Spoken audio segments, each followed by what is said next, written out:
శ్రీ గురుభ్యో నమ. శ్రీ మహాగణాధిపతి నమ. శ్రీ మహాసరస్వతి నమ. ఓం శ్రీమాత్రే నమ. సంక్రాంతి శుభాకాంక్షలు తెలుపుతూ తులారాశి వారికి పుష్యమాసము ఈ యొక్క జనవరి మాసం యొక్క ఫలితాలు, తులారాశి వారి యొక్క స్థితి చూసినట్టయితే నక్షత్రాలు ముఖ్యంగా చిత్తా నక్షత్రం 3-4 పాదాలు, స్వాతి నక్షత్రం 4 పాదాలు, అట్లనే విశాఖ నక్షత్రం 1-2-3 పాదాలు తులారాశివి. ఈ తులారాశి యొక్క గ్రహస్థితి చూసినట్టయితే తృతీయంలో రవి, చతుర్థంలో బుధుడు, తదుపరి రవి చతుర్థ స్థాన సంచారము, అట్లాగే పంచమ స్థానంలో శుక్ర శనులు, షష్టంలో రాహువు, అష్టమంలో గురు వక్రగమనంతో అష్టమ వీక్షణ, ఈ సప్తమ వీక్షణ, అట్లాగే కుజుడు దశమ స్థానంలో వక్రగమనంతో నవమంలో, 12 ద్వాదశంలో కేతువు. ఈ గ్రహస్థితి చూసినట్టయితే ముఖ్యంగా తులారాశి వారికి రవి తృతీయంలో ఉండడం వల్ల రాజ్యపూజ్యత అద్భుతంగా ఉంది. అట్లాగే కార్యానం ఏదైతే ప్రభుత్వ మూలకంగా ఉండేటువంటి కార్యాల్లో కానీ ఆలోచన పరిజ్ఞానంలో కానీ అద్భుతంగా రాణించే అవకాశం ఉంది. అట్లాగే బుధుడు చతుర్థంలో ఉండటం వల్ల బంధుమిత్ర సమాగమము, ఆలోచన, బంధుప్రీతి, తల్లి వర్గంలో ఉన్నటువంటి బంధువుల వల్ల లాభం చేకూరటము, అట్లానే మీ యొక్క దగ్గరి వారి యొక్క ఏదైతే బంధువర్గంలో ఉంటారో వాళ్ళ వల్ల శుభ వార్త వినటము, బుద్ధి ఏదైతే ఉందో బుద్ధి బలాన్ని ప్రదర్శిస్తూ లౌకికమైనటువంటి తెలివితేటలతో అద్భుతంగా రాణిస్తారు.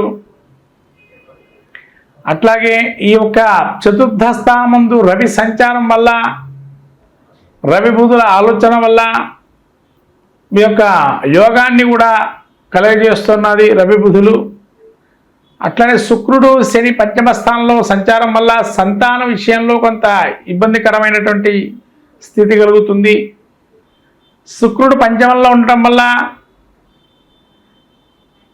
జ్ఞాతుల వల్ల కానీ లేదా ఎక్కడైతే పేరు తెచ్చుకుంటారో అక్కడే కొంత ఇబ్బందులు పడే అవకాశం ఉంటుంది. కాబట్టి జాగ్రత్తగా ఉండడం మంచిది. అట్లానే పంచమ స్థానంలో శని సంచారం వల్ల కొంత కార్యంలో జాప్యం జరిగినా యత్న కార్యానుకూలం జరిగే అవకాశాలు ఎక్కువగా గోచరిస్తుంది. అట్లానే 6లో రాహు ఉండడం వల్ల శత్రు పరాభవాన్ని చూస్తారు, శత్రువుల వల్ల పైచేయి సాధిస్తారు. అట్లానే ఆరోగ్య విషయాల్లో కూడా కొంత జాగ్రత్తగా ఉంటారు. అట్లాగే ఈ యొక్క గురువు అష్టమంలో నుంచి సప్తమ వీక్షణ వల్ల, గురువు అనుగ్రహం వల్ల పరిపూర్ణమైనటువంటి దైవానుగ్రహాన్ని పొందుతారు. తద్వారా కార్య అనుకూలమవుతుంది. గురువులు కానీ పెద్దల వల్ల కానీ వాళ్ళ యొక్క ఆశీర్వదనాలు అద్భుతంగా గోచరిస్తుంది. అట్లాగే ఈ యొక్క కుజుడు మీకు దశమ స్థాన ఒక వక్రగమనంతో 9వ స్థానంలో గురుడు సంచారం వల్ల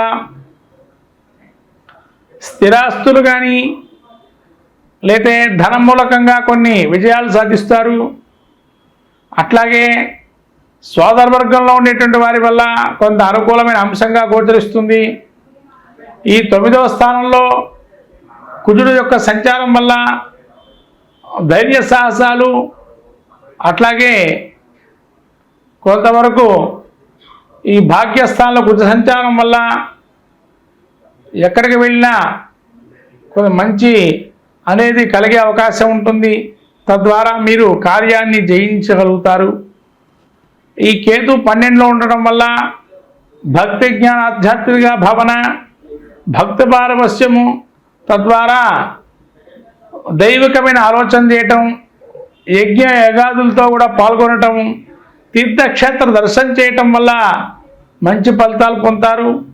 అట్లాగే ఈ తులారాశి వారికి ముఖ్యంగా రవి బుధుల యోగాన్ని అద్భుతంగా కూడా ఉంది. రాబోయే సంక్రాంతి తర్వాత రవి బుధుల యొక్క ఆధిక్యం వల్ల కార్యాన్ని జయించే అవకాశం ఉంది. సకల కార్యాలు కూడా జయిస్తారు. శుక్రుడు శని పంచమ స్థానంలో ఉండటం వల్ల కొన్ని ఇబ్బందులు వచ్చినా వాటితో కూడా బయటపడే అవకాశం ఎక్కువగా ఉంది. మొత్తం మీద తులారాశి వారికి వీరికి శుక్రుడు పంచమ స్థానంలో వల్ల ఇబ్బందులు ఉన్నాయి కాబట్టి ఆ ఒక్క శుక్రుడికి మాత్రము అమ్మవారి ఆరాధన చేసుకోవటం వల్ల మంచి ఫలితాలు గోచరిస్తాయి. అట్లానే వెంకటేశ్వర స్వామికి కానీ విష్ణుమూర్తికి కానీ శని పంచమ స్థాన సంచారం వల్ల ప్రతికూల అంశంగా ఉంది కాబట్టి ఆ యొక్క వెంకటేశ్వర స్వామి యొక్క దర్శనం చేసుకోవటం కానీ తులసిమాల సమర్పణ చేయటంతో కానీ లేదా ప్రతి శనివారం కూడా మనకు తోచిన విధంగా బ్రాహ్మణులు పిలిచి ఈ యొక్క తిలను దానం చేయటం వల్ల అద్భుతమైన ఫలితాలు గోచరిస్తాయి. ఇలా దానం చేయటం వల్ల కూడా మీ యొక్క కర్మమైనటువంటి కర్మదోషాలు నివృత్తి జరుగుతాయి. కాబట్టి శుక్రేశ్వరుని అనుగ్రహాన్ని పొందటానికి సాక్షాత్తు ఆ విష్ణుమూర్తి ఆరాధన, అట్లాగే అమ్మవారి ఆరాధన, లక్ష్మీదేవి అంటే లక్ష్మీనారాయణ అనుగ్రహం వల్ల ఈ యొక్క పుష్యమాసంలో అద్భుతాలు కూడా జరిగే అవకాశం ఉంది. ఈ విధంగా పుష్యమాసంలో చాలా మటుకు గ్రహాలు అనుకూలంగా ఉన్నాయి. ఈ 2 గ్రహాలే ప్రతికూలంగా ఉన్నాయి. ఈ 2 గ్రహాల అనుగ్రహం పొందడానికి లక్ష్మీనారాయణ అనుగ్రహం కలిగితే తప్పనిసరిగా కార్యాలు విజయం సాధిస్తారు. మొత్తం మీద ఈ ద్వాదశి రాశుల వారు ఈ సంక్రాంతికి ఏది పాటిస్తే మాకు బాగుంటుంది అనుకునే దానికి వస్తే ద్వాదశి రాశుల అందరూ కూడా సవిత్రు సూర్యనారాయణ స్వామికి ఉత్తరాయణ పుణ్యకాలంలో దానం, స్నానం, జపం, వ్రతం లాంటివి చేసుకోవటంతో కానీ లేకపోతేనా వచ్చేటువంటి బ్రాహ్మడికి స్వయంపాక దానం ఇవ్వటము, అట్లాగే ఏదైనా బెల్లము కానీ నువ్వులు కానీ అట్లానే తెల్ల నువ్వులండి, నల్ల నువ్వులు కావు, తెల్ల నువ్వులతో చేసే పదార్థాలని ఇవ్వటం వల్ల కూడా మనకుండేటువంటి ఆరోగ్య రుగ్మతల నుంచి బయటపడతాము.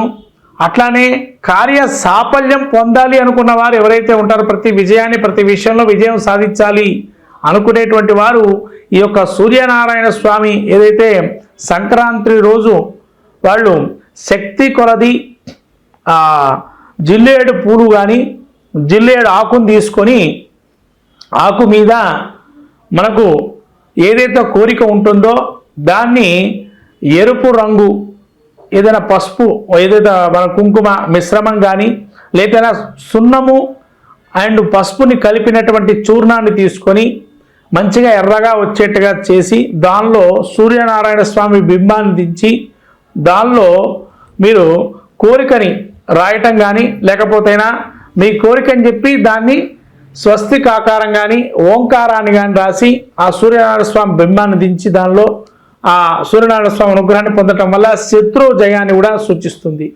ఇంకా కొంతమంది ఏదైనా అక్షరం రాయదలుచుకుంటే కనుక హ్రీం అనే అక్షరం రాయటం వల్ల ఆ తెల్ల జిల్లేడు ఒక ఆకులో సంక్రాంతి యొక్క స్వరూపంలో సూర్యనారాయణ స్వామిని హేంకార శబ్దంతో కనుక ఆరాధన చేస్తే మనకు అన్ని విజయాలు సాధిస్తూ సకలము కూడా విజయం సాధిస్తూ ఉంటాము. హ్రీంకార బీజాన్ని కనుక ఆ యొక్క తెల్ల జిల్లేడు ఆకు మీద రాసిన ఎరుపు రంగుతో రాసి ఆ రాసినటువంటి ఆకుని ఆంజనేయ స్వామి దగ్గర పెట్టడం వల్ల మంచి ఫలితాలు చేకూరుతాయి. ఈ విధంగా సంక్రాంతి రోజు ఈ విజయాన్ని సాధించే అవకాశానికి ఈ యొక్క సూచనలు చేసుకోవడం జరుగుతుంది. మొత్తం 12 రాసుల వారు ఇది పాటిస్తే కూడా మరి మంచిది. హరి ఓం.